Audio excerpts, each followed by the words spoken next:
Introducing NASM 1, NASM's ultimate membership program. Unlock access to everything your fitness career needs to succeed. Unlimited CEUs, free courses, access to our premium app, and exclusive discounts, all for $35 a month. NASM 1 is best-in-class tools, cutting-edge certifications, confidence in your craft, and everything you do as a personal trainer made easy, so we can achieve our greatest goals together as one.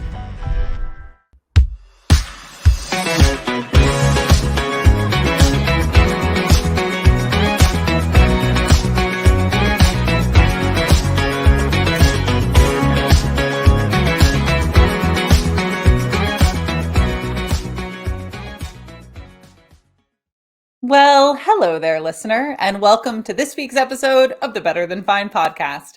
I'm your host, positive psychology practitioner, personal trainer, and wellness coach, Darlene Marshall. And Happy New Year! Happy 2024. You know, it is a completely arbitrary date on the Gregorian calendar. There is no astronomical phenomenon that demarcates the difference between December 31st and January 1st. There is no magic horizon that we are crossing. It is completely arbitrary, set by a couple of different Romans over the course of time, millennia ago, that has been handed down onto us. But I still think it's really important. This year I heard a lot of chatter on the online where people were saying that because it's arbitrary, why use it as a set date for anything, blah, blah, blah. Here's the deal. I think that as human beings, we have a psychological something. I don't know the technical name for it, but that thing where a new day dawns, a new horizon is crossed, and we take a moment of reflection. And then we turn toward that new time horizon with a fresh set of eyes, a fresh set of opportunities, and we see the chance to strive towards something better with intention. And that's a new day, a new week, a new month. And for a lot of us, it's a new year. And I think that really matters, that we take that opportunity if it speaks to us. No pressure if that's not your jam. But if it is your jam, welcome back to another year with Better Than Fine. It is my deep honor to get to do this show and to get to share with you. And so in the spirit of the new year, I wanted to kick off this first episode of 2024 with an invitation. If you've done some stock taking in this pivot point of the year and found yourself wanting to learn about how to take care of yourself and relate to your world in a really positive and meaningful way. If you want information that you know is going to be based in research, or if somebody just made it up that we're going to tell you that we just made it up, we're not going to confound the two.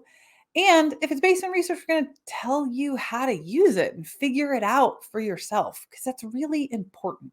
And if you want to be better, you want to be happier, you want to be more well, not just in one facet of yourself, but all of yourself, mental, physical, emotional, social well-being, whatever all of that means to you and is about for you, that's what we're on about. That's what Better Than Fine is here to do. And so I'm excited to get to have another year with you. I hope you're excited to get to it too. And this week, one of my absolute favorite people is back to kick off the new year with us. And that starts for many of us with Dry January. When I think about Dry January, I think back to about 14 years ago. I had this really wild friend who was a super good time. But part of that super good time was from Halloween kind of straight through to New Year's. They were having all of the good times. And then from starting in January, at least the 4 weeks of January, and sometimes a bit longer, complete sobriety. And in knowing them, it was the first time in my life that I saw someone who had that kind of rhythm and relationship with alcohol and kind of all of the substance they were dabbling in. Like I said, they were a pretty good time. At this point in my life, I was just getting into fitness. I had been working for a few years to recover from when I was diagnosed with EDS, and I was really starting to pivot from that survive toward thrive shift in my life. And I grew up in a culture where people were really heavy alcohol consumers. And yeah, it was a super good time.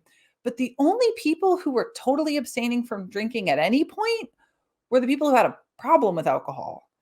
So the idea that just anybody would choose, like, oh, yeah, maybe I should take a little break from this, completely foreign and mind blowing to me. But probably not mind blowing to today's guest, who's probably going to shine a whole bunch of light on what it means to be in the middle ground in our relationship to alcohol. In 2023, Imbibe magazine named him one of the 75 inspiring people and places that will shape the way you drink.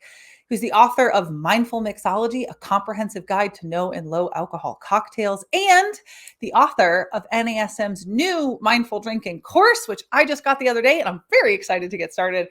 He's here to teach America how to drink. My friend, now your friend, Derek Brown. Welcome back to Better Than Fine, and Happy New Year, my friend. Happy New Year. Thank you so much, Darlene. I really appreciate that wonderful introduction. I really appreciate you coming on the show with me. And let's start with, I shared my introduction to Dry January. How did you come across Dry January? Because you're so keyed in to the cocktail space. I'm sure that it hit you in totally a different way. Oh, absolutely. In fact, Dry January, I'm going to start with a little history, if that's okay. Always. Dry January goes all the way back to 1942. And how's your finish, by the way? It does not. I mean, unless you're talking about how I finish like 5Ks. Well, in Finnish, it's called something like Righteous Januar, which meant sober January. That is going to be corrected by your guests who speak Finnish, and please do put it in the comments. All two of them. Properly pronounce that. But it was during World War II in Finland that it started, but it really came about in 2013 by Alcohol Change UK. And so this was their campaign to help reduce the amount that people drink and also to raise funds. So what they did was they said, give up alcohol for this month and donate those funds to Alcohol Change. And so that, or any charity for that matter, but it was specifically for them. So I started doing it in 2015 and I needed it, right? So I wrote about it in the Washington Post. And back then there was some confusion over what the name was, right? It was going to be either Dry January or Drynuary. And I was that's awful. Drynuary. How do you spell that? And this is one of those pivotal moments in history where it could have gone the other way, right? Nobody would be celebrating Drynuary now. I'm glad for your intervention, sir. That is awful. Yes. But I needed it. And at that point in my life, I drank a lot. And I was almost confounded at why other people needed to do it. So I wrote about it. And in that article, I called sobriety the dark of night, right? And what I meant by that was not that it was something dark and ominous, but that there was nothing there, right? That it was almost an absence of something. And that we needed that. We needed that moment to reflect on our lives. And perhaps that was my Catholic upbringing or whatever, but I've really come to reconceptualize that as something entirely different. And to me, Dry January now has nothing to do with not drinking. It has everything to do with social wellness and these wonderful, incredible alternatives to alcohol. Oh, yeah. Let's say a whole lot more about that, because I think a lot of people think of it as the absence of something. I know you're a big fan of and student of positive psychology, you know that I love. And the axiom that like the absence of something bad is not the same as the presence of something good. So I think that's very interesting that you've picked up on that in this way, that it used to be you'd think of it as like, okay, I'm removing something, but talk to me about what's there in its place, because I think that's a big reframe for a lot of people. Right, because I mean, and also the idea was that you were somehow, trading today for your future self, right? And that doesn't really inspire anybody. No, it turns out that for better or worse, many of us don't really care about our future self, and so don't tell Peter Attia that. Oh wow, yeah, I won't. But so the idea is that instead of thinking about the future self, we can think about today and the things that we can do to replace alcohol in our lives, because social wellness is so critical to who we are and our existence, that if we don't do that, if we don't go out and drink with people, and it doesn't have to be alcohol, it doesn't even have to be in bars, but if we don't spend time with other people enjoying food and drink, that can be really problematic to our health. And so I think that it's really important to, think about it in those terms, to make sure that we're offering something as a positive, as you said, instead of removing something as a negative. And in that way, it really is, I was inspired by this paper that I read by a Henry Yeoman at Leeds University. And he wrote this in 2018, and he talked about dry January, not just as not drinking, but as this sort of ethical formation, right? That this is something that we do to train ourselves to be ethical in the way that we want to, right? So it's actually fulfilling our own desires in that way to be ethical. And so it also is a kind of embodied learning and self-optimization, right? Well, So those I'm into that. components of it that I really love. And I love that he was able, because his paper is essentially a qualitative look at dry January. And so these are some of the reasons that people engage in it. And what's awesome about it is that it not only works during dry January, but there are studies that show that it works after that as well. So that when people take that time to refrain from drinking and fill that time with other things, spending time drinking non-alcoholic drinks, spending time with friends and so forth, that it increases I love this word, it's DRSE, and that is drink-related self-efficacy. Ooh, yeah. So that continues throughout the year. Well, we've got a bunch of things to unpack in just that short. I'm so glad I asked you to expound more about what goes into the container, that it is not just empty, right? And let's start with social wellness, because I think a lot of people are hearing a fair shake of content now about loneliness and the loneliness epidemic and what it's doing to us. And I know for a lot of people, when they stop drinking or they take a break from drink or they change their drinking habits, they get a negative feedback loop from the people around them. Can you talk a little bit, because I know that you feel really strongly about the effects of that negative feedback loop. Can you talk a little bit about what that is, where that's coming from, and also how people can reasonably respond, because that social wellness component that you alluded to is so imperative to our sense of self, our sense of integration with the world around us, that I think there are a lot of people who they want to make more healthful choices for themselves, but when they do, maybe the people around them are kind of bumpering them back into less well and effective versions of who they want to be. Right. I mean, there's an incredible amount of peer pressure that can be put on a person, especially during the holidays, to drink, right? So as soon as you walk into a party or as soon as you walk into somebody's home is a sign of hospitality. They want to give you a drink. It's nothing bad. They're not trying to push you towards,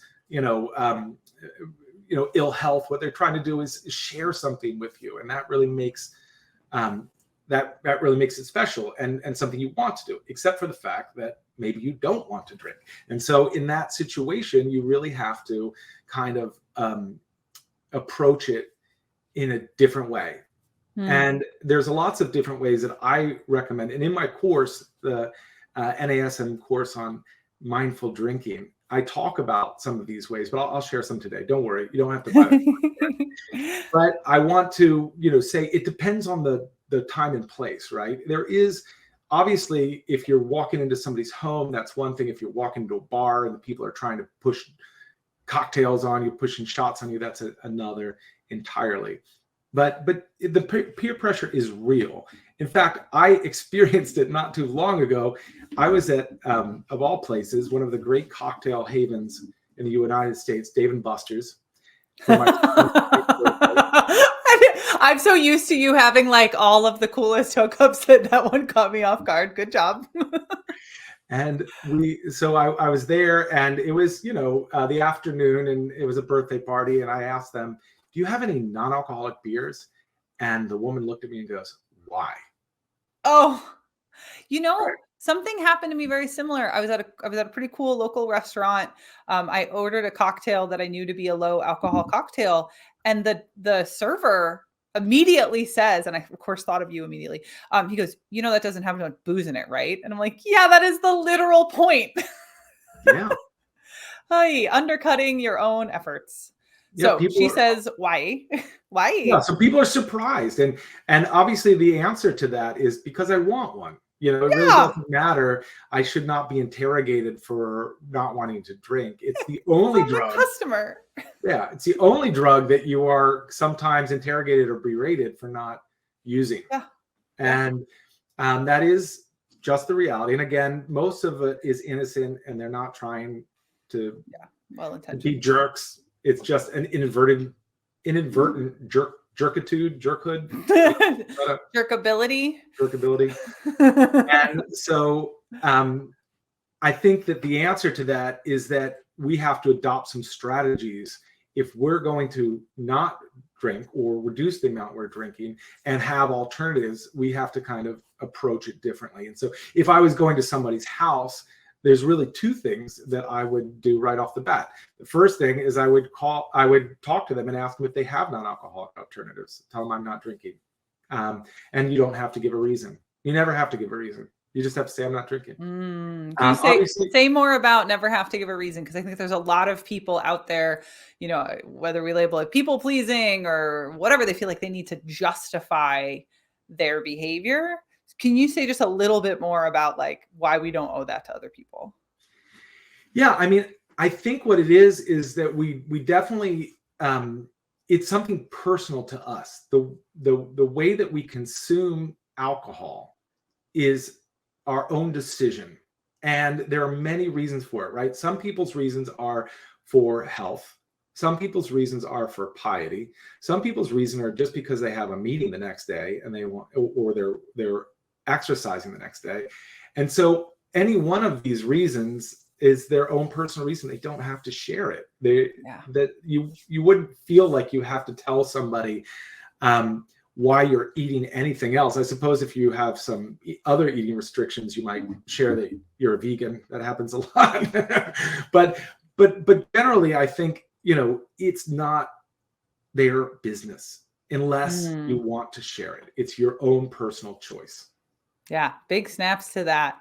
You're listening to the Better Than Fine podcast. I'm your host, Darlene Marshall, and my guest is Derek Brown. We're getting Derek Brown, the man's guide to dry January. And Derek, so we've talked about the social wellness. We've talked about boundaries and communication. We talked about, if we're going to somebody's house, just openly and honestly saying like, hey, I'm not drinking. I can bring my own thing. If you don't have your own thing, whatever, as an alternative. And you've told me before about this. I think we should share it with the listener about the effectiveness of having alternatives. This has been my personal experience since knowing you. My alcohol consumption habits have changed dramatically. So thank you for being a positive influence in my life. And it was really you who got it on my radar, just having an alternative you like, how effective that can be. So can you talk about the alternatives that are out there? I know this is a big wheelhouse of yours, and why it's not just dry January. This is a lasting effect. That's right. Ultimately, having the alternative fills a lot of different roles. For one, we're just used to having something in our hands. I remember when I stopped drinking alcohol, I was kind of like, some kind of Will Ferrell skit. Like, what do I do with my hands? What do I do with my hands? And so I had to really think about that. And at first I did something that I refer to in the course as propping. And what it means is you take not a teacup, you take a gin and you take like a rocks glass and you put tonic in it and a lime, and it looks like a gin and tonic or something. And that is one way that you can just avoid interest, right? And make sure that you feel comfortable having something in your hand. You pass for booze. Yeah, but that's also no fun too, because I didn't want to drink just straight tonic. I wanted an adult, sophisticated cocktail. And so these alternatives fill not just the role of like having that, but they're also complex and interesting, and they're part of the ritual that we engage in, right? Whether we're going to a bar or restaurant and they're making it for us, and or we're making it at home, because a lot of people will make cocktails at home to relax, to enjoy as a hobby. And this is an opportunity that they can reduce or even eliminate. If they're eliminating alcohol, they can still engage in that ritual. They can still do the hobby. And so I think that it fills a lot of different roles in that way. And it's delicious, right? That's what we're looking for.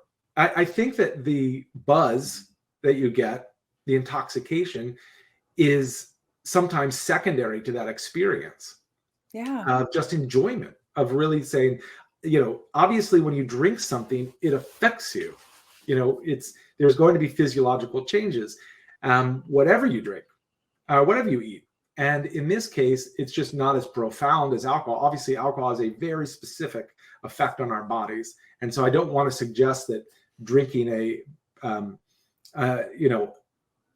drinking an alternative will give you the same effect, but to some degree, it can still elicit the same positive emotions.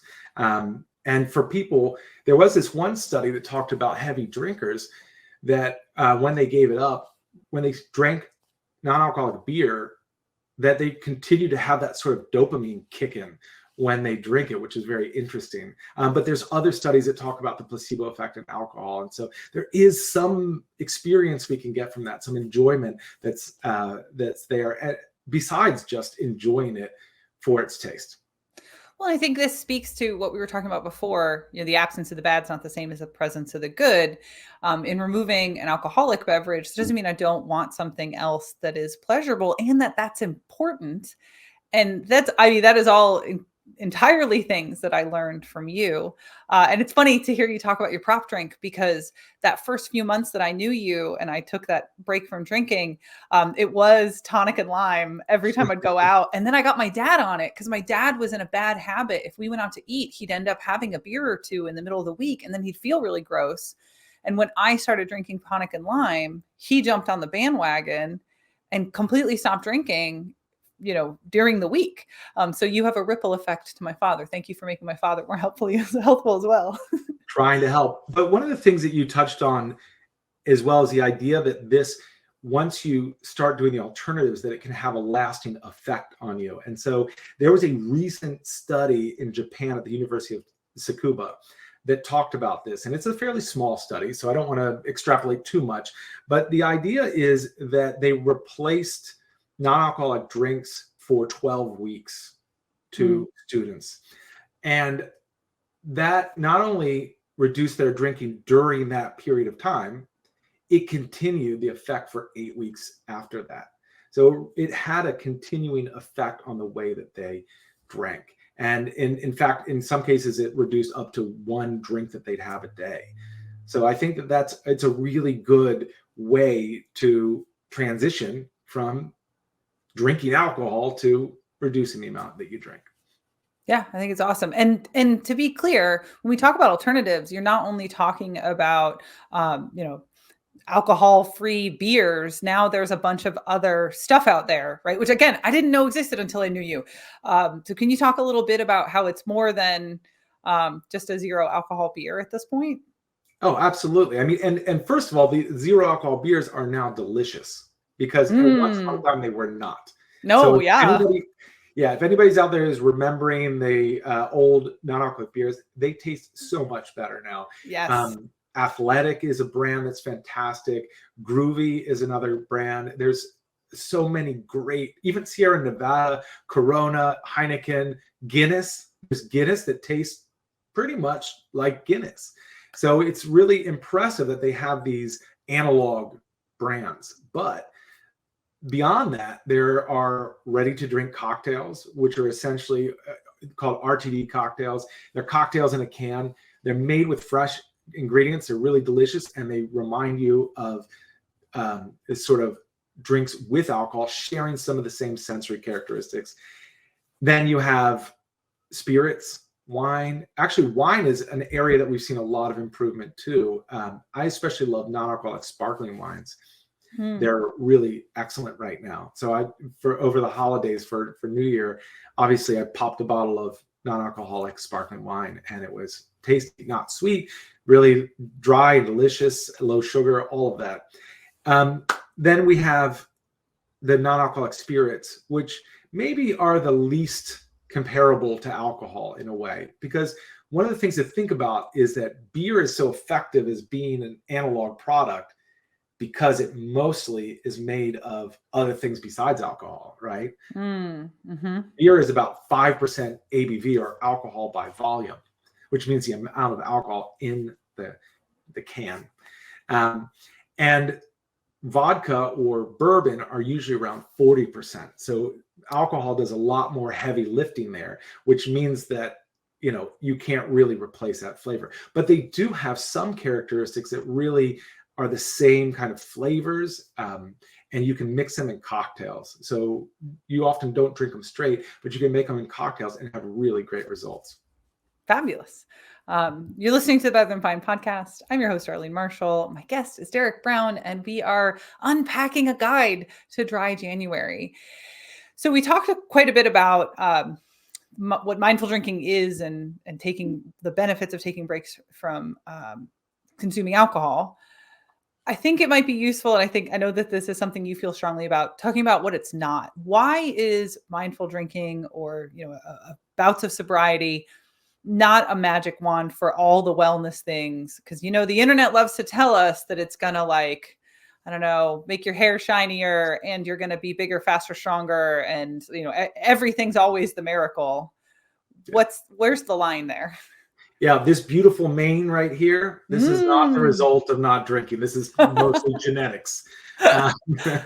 So for those listening, that I'm referring to my hair. Derek's got great hair. To your hair too. Oh, thank you. So the thing is that when people talk about dry January or these periods of temporary abstinence, they are usually touting all of the health benefits.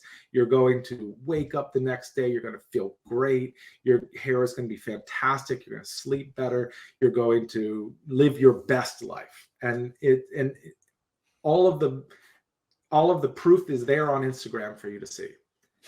But the gram. Real talk. It does not fix everything. It can't. There are so many, and I love this, that NASM talks about the different pillars of wellness. There's so many aspects to wellness that are important, that this is just one piece of that. And to me, I think of it as a doorway. Like, when I stopped drinking, it gave me the opportunity to look at other aspects of my life and to be real about them, to not use alcohol as a way to disguise them. And so I think that in that way, it was super helpful to me. And obviously not everybody drinks for the same reasons as I did. But I think that it's important to put this within the context of wellness as a whole, and not just think it's going to, I woke up groggy this morning, just all You never. Yeah. But I was traveling. I was traveling from the East Coast, or from the West Coast to the East Coast. So there was a very good reason for it. But generally, it's not going to fix things. And so I think the reason I say that too is because I don't want people to be dissuaded from doing it because 2 days go and their sleep isn't improved magically. Now, there are, by the way, these health benefits are out there, and there are studies to suggest that they happen, and they're certainly possible. So I don't also want to tell you that they won't happen. I just want to suggest that we're not a statistic. We're all individuals. We all have our own personal health. And I think it's important to realize this is a good thing. It just might not solve every problem in your life. Yeah, big snaps to that. Not everything works for everybody all the time. And this might not be your magic wand, but that doesn't mean it's not worthwhile.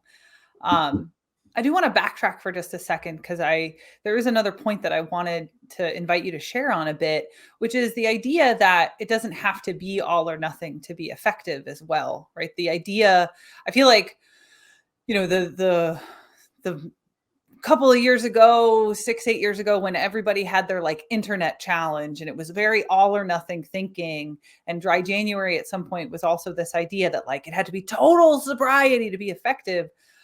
This year, my household is taking a mindfulness approach, partly inspired by you, of course. that instead of it being all or nothing, we set some very specific rules because we had some things coming up where we're like, oh, well, I want to be able to have a celebratory drink at that event.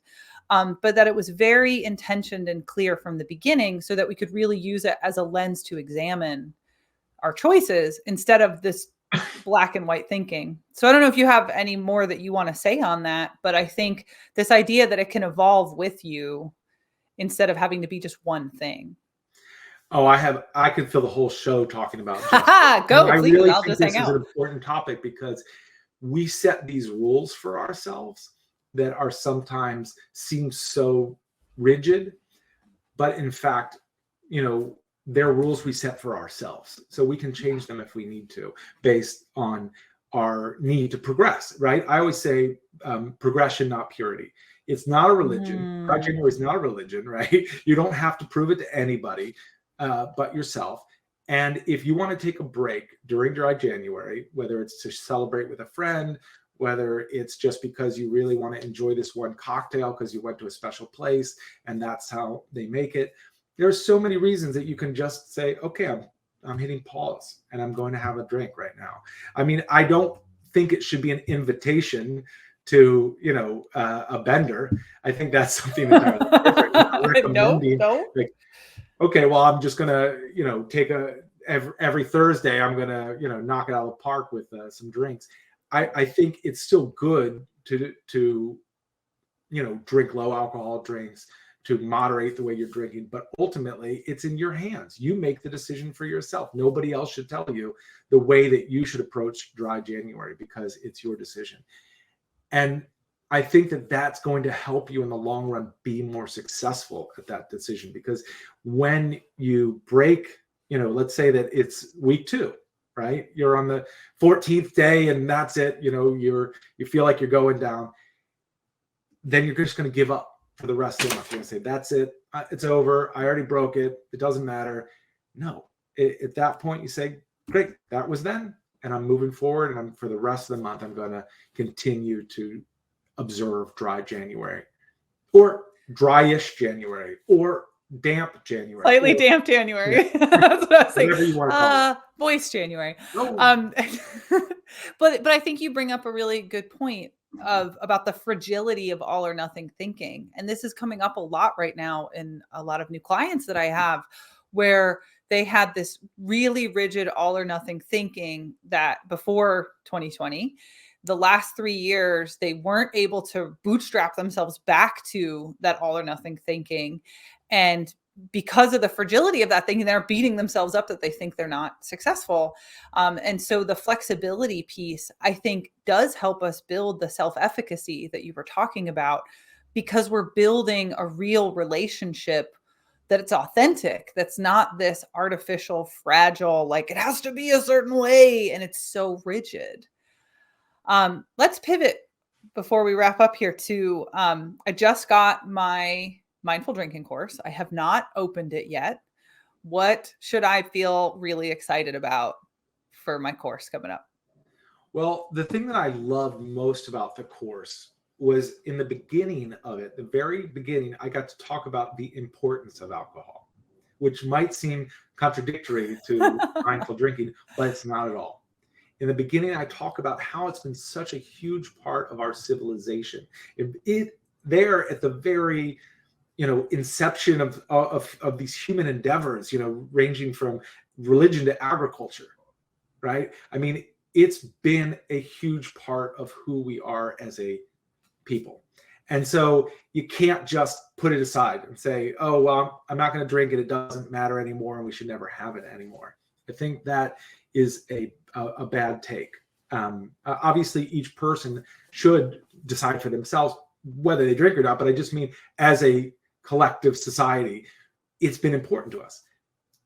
And alongside that has always been, people who have questioned whether we should or shouldn't drink. So it hasn't just been a straight shot of, yay, alcohol. They're along the way. It's been banned. It's been regulated. It's been prohibited. I think we all know what happened in the United States. The prohibition happened.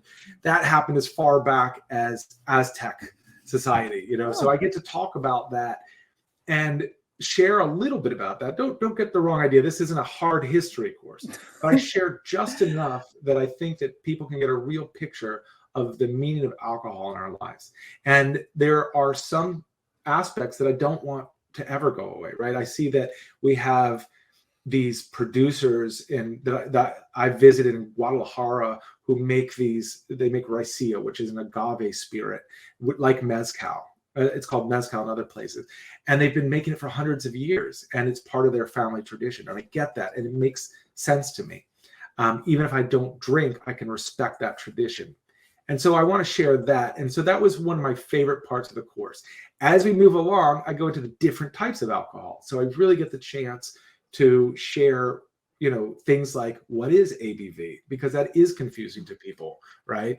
Why alcohol by volume? What's the math here? What math do I have to do? And we make it real simple in that way.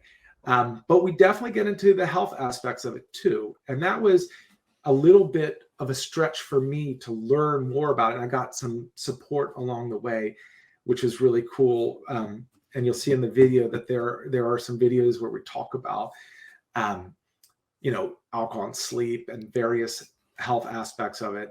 And, we do touch upon some of the problem drinking that happens as well, but we don't linger too much on that, because ultimately the resolution of all of this is mindful drinking. And that, I think, is really important. But also, just to touch on that problem drinking, we are very specific about what the scope of practice is here, right? I think ultimately there are people who have alcohol use disorder and severe alcohol use disorder, and that's not something that can be cured by mindful drinking. That's something that requires medical or therapeutic intervention. Yeah, and is not our role, is not the scope of the course. But I think one of the things I really love, just to reflect it back to you, is I would not expect any Derek Brown course to not have some kind of history and philosophy lesson involved. And it's part of what makes it such a rich approach, because something that I appreciate about the project from its inception was this idea that we're not just going to teach you not to. And I think this is true of you, right? Like, your goal, teach America how to drink, isn't about teach America not to drink, right? It's to have an intentioned relationship with how we consume, in this case, how we consume alcohol. You also have an event coming up that is about this intentioned choice. Can you speak to us about Mindful Drinking Fest for anybody who's in the mood on going to head to DC? Yeah, absolutely. So on January 26th through 28th, we are going to hold the largest Mindful Drinking Fest in the United States. And what that is that we have over 40 different producers of non-alcoholic products, 120 products that people can try. So there's like a grand tasting hall where people can go through and taste all these different products, which is my way of helping people to find something they love. Because I think what often happens is somebody will grab a bottle off the shelf or try something that their friend bought, and they'll say, I don't like that. And then they'll write off the whole category. Right. And I think that is, can be the death knell for, drinking non-alcoholic drinks. They're like, oh, it doesn't taste good, or I don't like it. But in fact, there's so many different options that there's certainly something that you would enjoy. And so that's part of it. But we also really want to celebrate social wellness. So there's a lot of parties and fun stuff around it too. So on Saturday night, we have a rave at this club called Culture in DC with incredible DJs and art installations and all of that. So that we're really celebrating being together, movement, all of that, and not necessarily just sitting in a basement somewhere sipping soda. I don't know. Yeah, and making with people who are of like mind, right? The opportunity to feel connected and validated, and a sense of belonging on lots of different levels. I think it's very excited that you have continued to pull this together. I know you've been doing it for a couple of years, and it's pretty great. So if you're in DC, check it out. And Derek, where else can our listeners find you out on the interwebs getting support for Dry January? So to be clear, Mindful Drinking Fest is very simple, mindfuldrinkingfest.com. And I'm at positivedamageinc.com. And if you want to follow my Substack, that's just called Positive Damage. Yeah, it is. Derek, thank you so much for coming back, for being with us, and for continuing to do good work and wellness in the world. I always appreciate a chance to connect with you. My pleasure. Thank you, Darlene. And of course, dear listener, I want to connect with you too. So if you've got any thoughts, feedbacks, ideas, requests that you want to share, be sure to reach out. You can email me. It's info@darlene.coach. You can find me on LinkedIn. My name is Darlene Marshall. Instagram, darlene.coach. That's also my website. Or you can find more details on the show and some lifestyle practice at betterthanfine.substack.com. And Positive Damage is one of my recommended Substacks as well. So you can link to Derek there too. Thank you so much for being a listener to the show. If you haven't subscribed already, reminder to do so. Happy New Year. Thanks very much. Take good care of yourself and be well.